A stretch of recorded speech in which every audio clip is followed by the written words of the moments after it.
Yes, guys, I'm Si. Welcome to Cardiff City World, and this is 5 things we've learned from Lichtenstein 0, Wales 1. And look, a win's a win. It's what Wales needed. They just had to make sure they didn't cock it up and they didn't not win.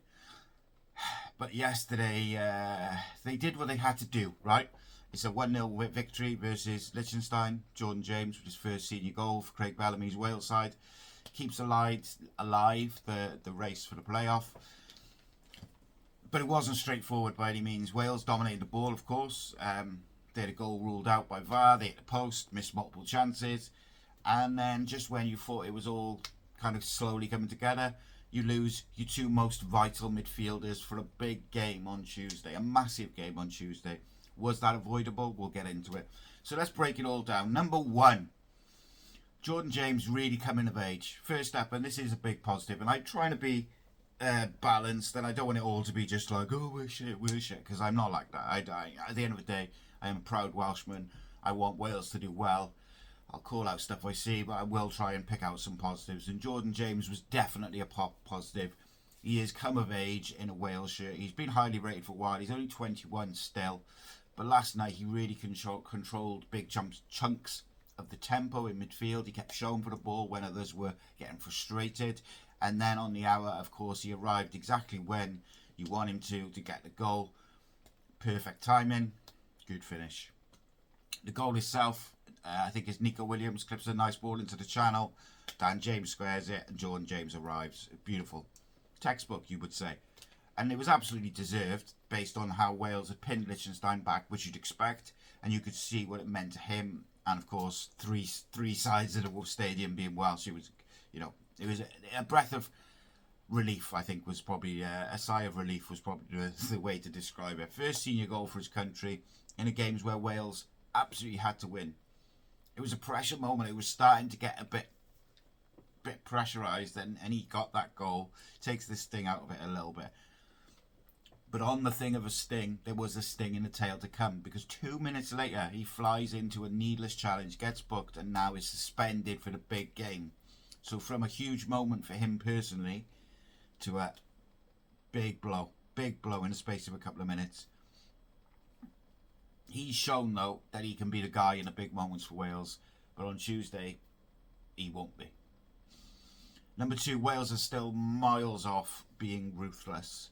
And the second thing is, we're still nowhere near ruthless enough. Now, you look across what happened in the 90 minutes. Wales played 4-4-2. Don't mind that. Against this side, bunch of part-timers with the greatest respect. Wales should be winning. Surely this is a game where Brennan Johnson can play up front in a 2 and you can get him some goals and confidence. It didn't make any sense to me to play Mark Harris, I've got to be honest. There's other players who work and press like he does that can finish and score goals. But regardless, Nathan Broadhead definitely deserved to have a look in, I think. He's been in good form. But you look at what actually happened across the 90 minutes. Wales had the ball.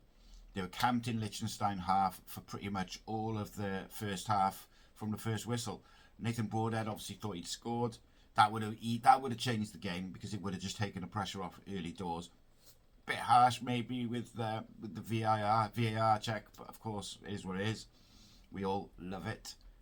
Dan James is supposed there 2 or 3 really clear chances. Jordan James had a good chance in the first half as well, just to keep us saved.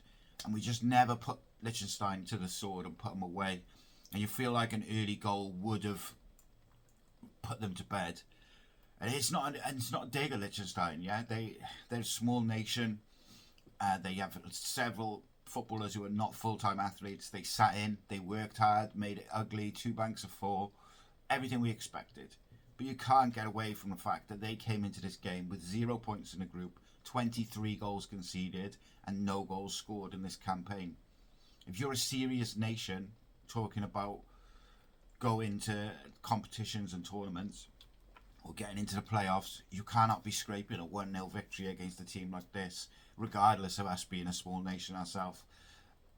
The performance had a lot of control without a lot of menace for long spells. There was good shape, good rotations.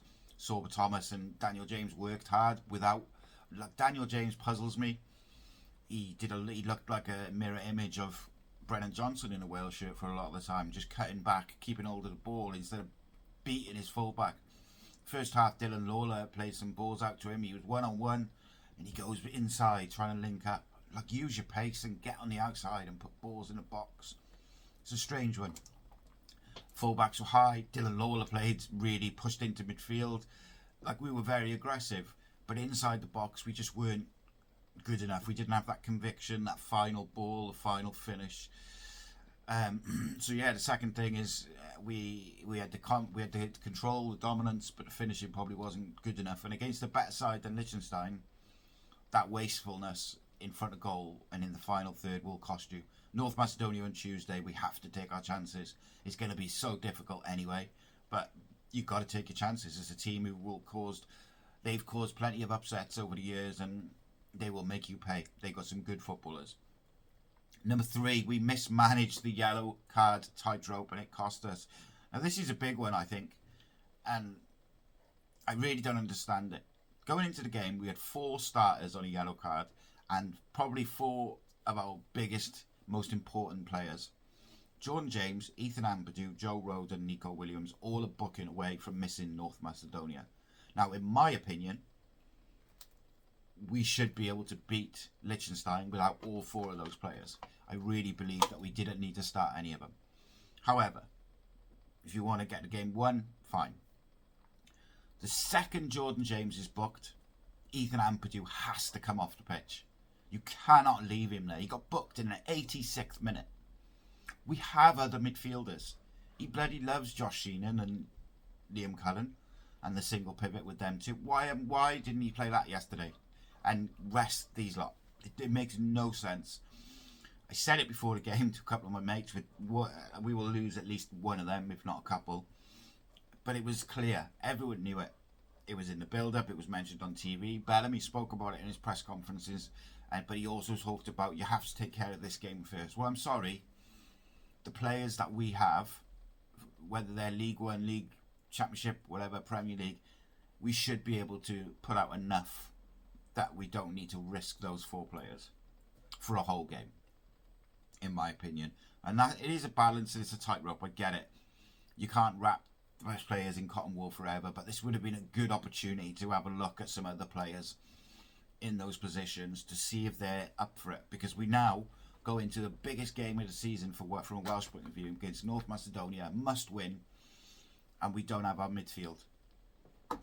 And knowing how he's previously picked when either or both of those have been out, we know it's going to be a Sheenan, Cullen, etc. midfield, which is going to be incredibly frustrating, disappointing,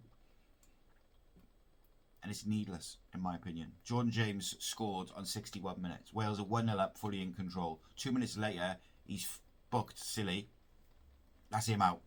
The second he's out, Ampadu's got to come off. You cannot leave both your midfield pivots in there. But instead, Ampadu stays on, and he gets booked in the 86th minute for a high boot. Now, come on. What are we doing here?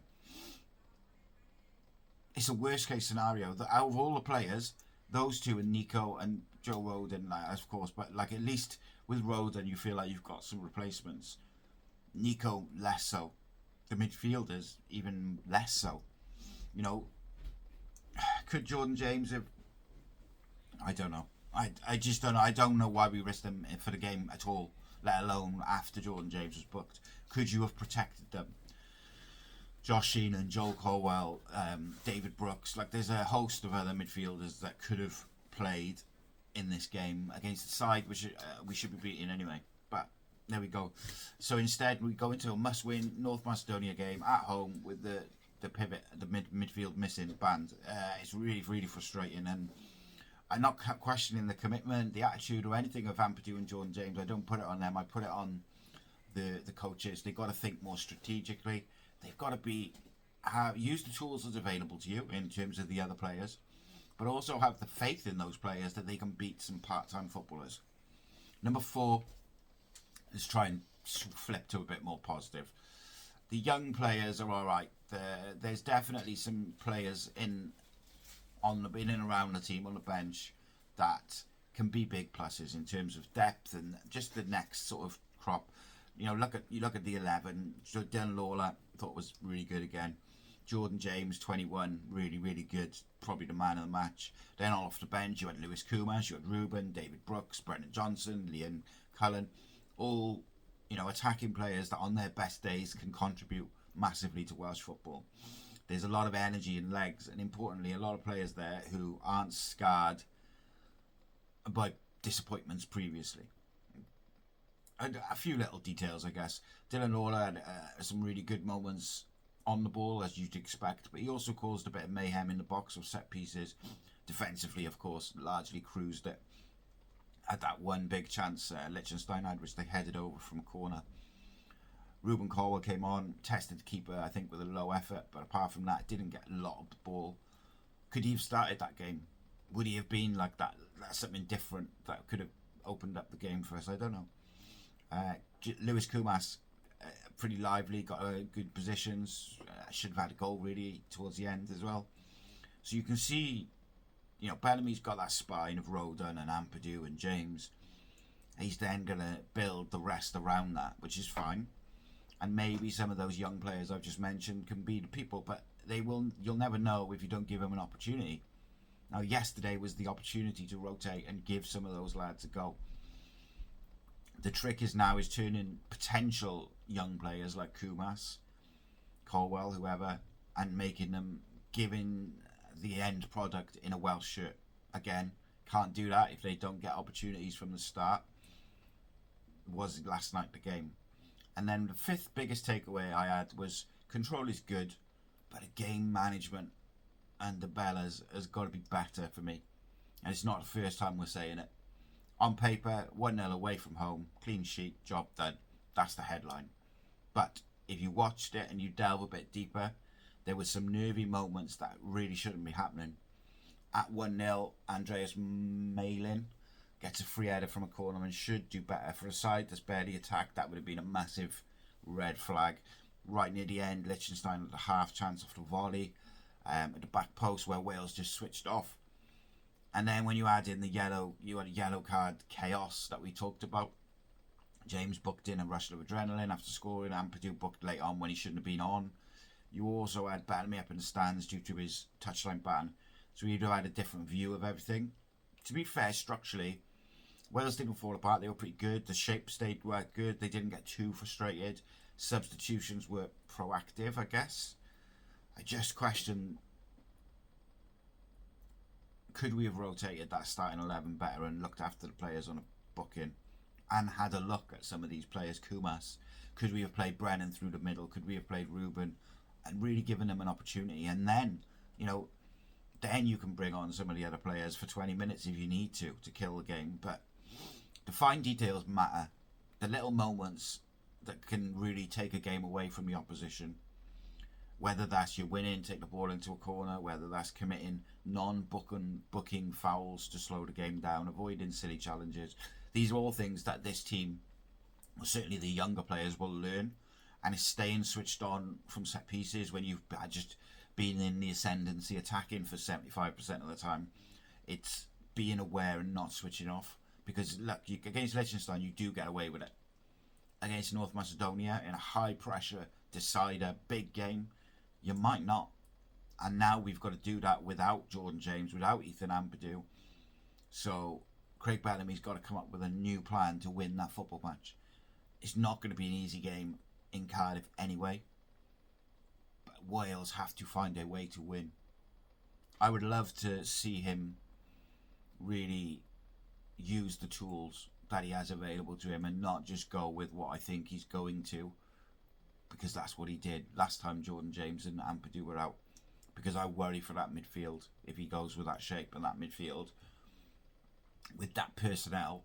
I think that shape can work if you have the right personnel in there. Whether we have the right personnel with those two out is another question. I worry, I got to be honest. But look, ultimately the main thing was win. Don't draw, don't lose, don't make it a famous night where you slip up against a minnow. Make sure you get 3 points. So I guess the headline, as I say, 1-0, clean sheet, etc. But game management and schoolboy errors in terms of the bookings could end up really costing Wales big time.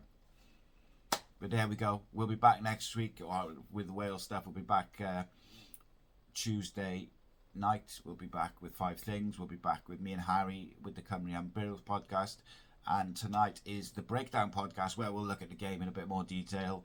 And we'll look at maybe some of those other tools. Could he have used other players to navigate this game? Should he have done it?